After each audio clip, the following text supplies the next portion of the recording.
You cannot develop confidence if you do not work on your competence. Competence is the psychological need to feel confident in your capacity to affect the outcome. I'll say it again. Competence is the psychological need to feel confident in your capacity to affect the outcome.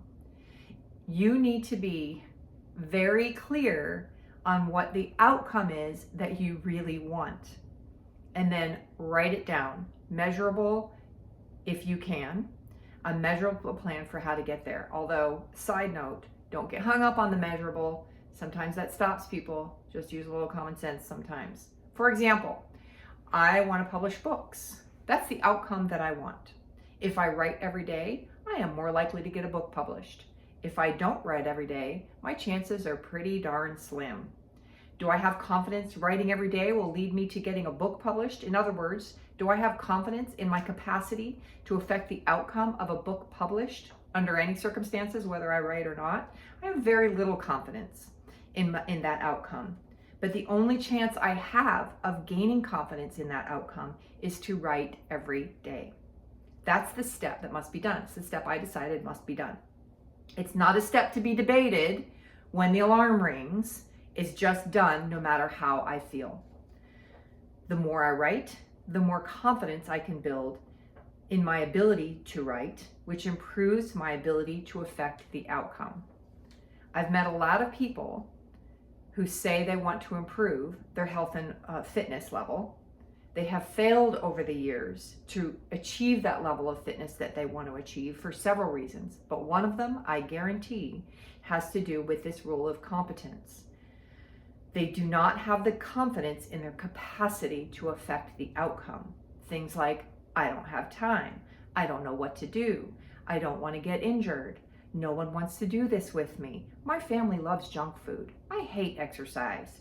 Everyone stares at me. My whatever disease is hereditary. If you're 175 pound, 4 foot, 40-year-old, let me say that again. If you're a 175 pound, 5 foot 4, 40-year-old who wants to go out for the NBA, then yes, I would agree. You cannot affect that outcome, no matter how many hoops you shoot. But changing your body fat percentage is, if that's an outcome that you desire, there are millions of things you can do to affect that outcome. Whether in our professional life or in our fitness life, if we want to build confidence, we must address first the competence.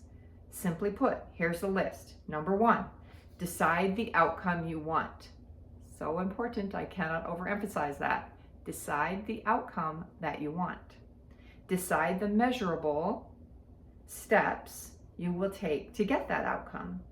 Write down those measurable steps for planning how, when, where those steps will get done. Structure your life in order to get that plan done. Then trust the plan. When the alarm rings is not the time to decide whether or not you're going to follow through with the plan that you already said that you were going to follow through with. You already made that decision. So get up and do what you said you were going to do. Make adjustments as needed.